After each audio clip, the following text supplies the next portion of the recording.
Привет подписчикам и гостям канала Travelin.rf. Меня зовут Алик. И, продолжая обзор Адыгеи, предлагаю вам посетить вместе со мной одну из прекрасных природных достопримечательностей республики – плато Лаганаки. Я уже был в Майкопе, на водопадах Руфагба и в Хаджокской теснине и делал видеоролики об этих местах. Ссылки вы сможете найти в описании к данному видео.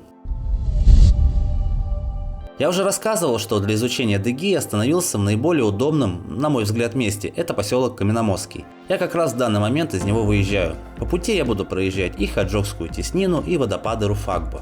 Да, многие знаменитые достопримечательности как раз расположены неподалеку от данного поселка, что, конечно, очень удобно. В конце этого видео я вам расскажу о ценах на съем жилья в этом месте и расскажу, где и за сколько остановился сам. Поэтому досмотрите видео до конца. А если забыли подписаться на канал, то обязательно сделайте это прямо сейчас. Спасибо. Вот, обратите внимание, я проезжаю мимо еще одной достопримечательности. Это Казачий камень.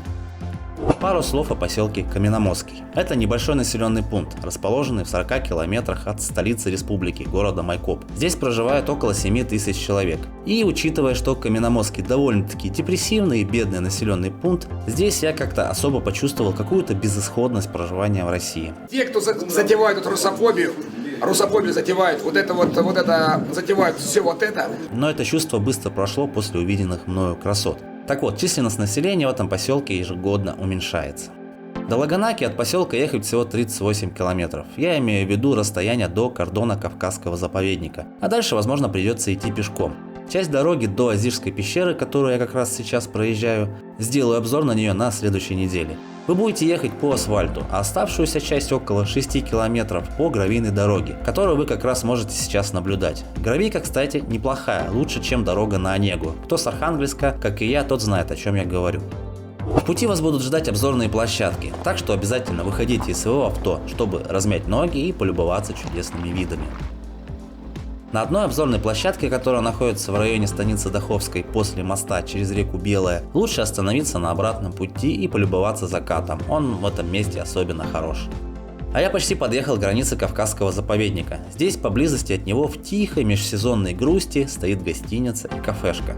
В кафешке можно снять стол, по-моему, за 1000 рублей, покушать свою еду и полюбоваться красивыми видами.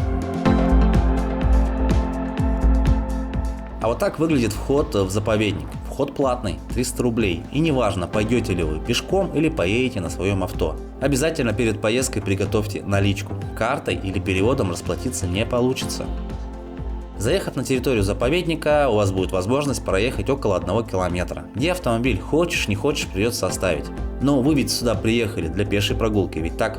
По пути я остановился один раз, потому что не мог проехать мимо вот этой смотровой площадки.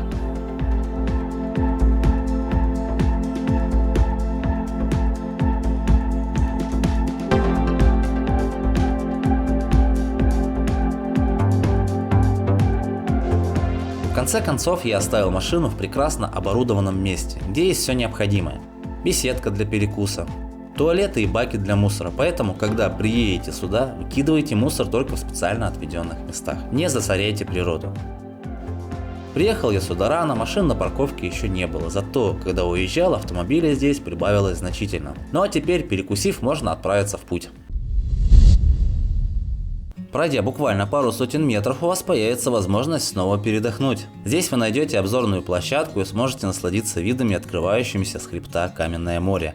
Это просто невероятная красота, как если смотреть в одну сторону, так и в другую.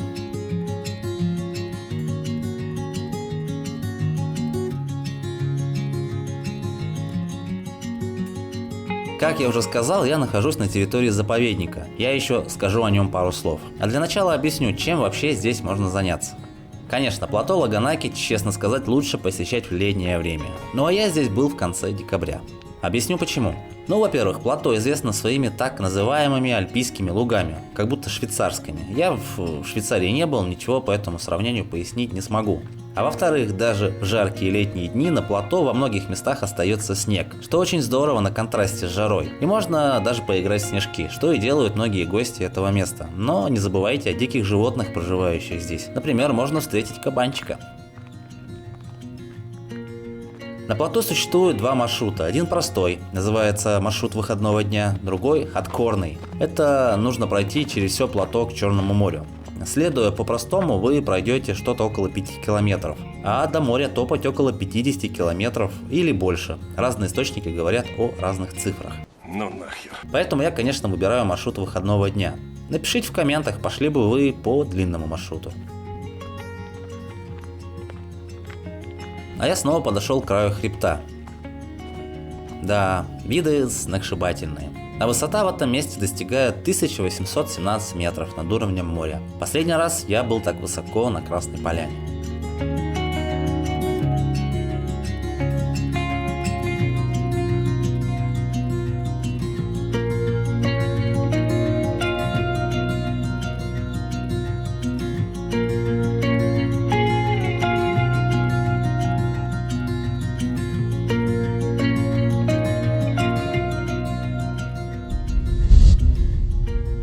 Так вот, о заповеднике.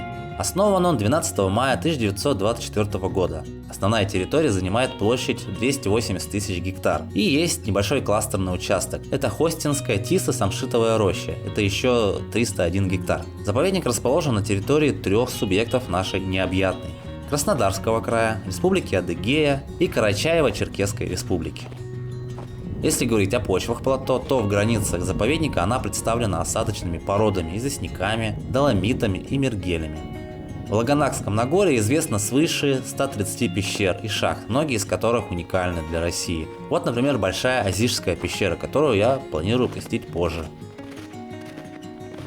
Территория заповедника расположена на границе умеренного и субтропического климатических поясов и относится к влажной высокогорной климатической области Кавказа. Высота меняется в диапазоне от 200 до 1800 метров над уровнем моря. Я сейчас говорю в целом о заповеднике. Вот так, если говорить о нем вкратце. А я подхожу к следующей обзорной площадке, на которой находится антенна сотовой связи и 2 скамейки для отдыха. И это почти половина пути или чуть меньше. Вообще данный маршрут комфортно пройти вот по этой условной схеме, возвращаясь назад уже по другой дороге.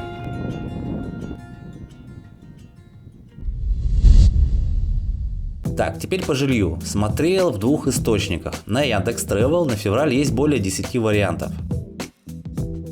На Авито и того меньше. 4 варианта от 1600 рублей до 2500 рублей. За 3800 квартиру можно снять в станице Даховской, но это что-то дороговато. Сам же я остановился на базе отдыха, которая называется Озеро Желаний, за 1500 рублей. Сейчас стоимость на Яндексе выросла до 2000 рублей. Данная база мне очень понравилась. Милые домики, озеро с утками и гусями. Все окна выходят на озеро, только вот слышимость между номерами очень высокая, имейте это в виду. Если у вас будут шумные соседи, то спать вы не сможете. Вот такое замечательное место мне удалось посетить. Рекомендую его и вам. Уважаемые зрители, спасибо, что досмотрели видео до конца. Если вы не подписаны на канал, то подписывайтесь. Поставьте лайк и включите колокольчик, чтобы не пропустить следующие видео об Адыгее и о Черноморском побережье. Также можете глянуть видео об Хаджовской теснине и водопадах Руфагва. Всем удачи и пока!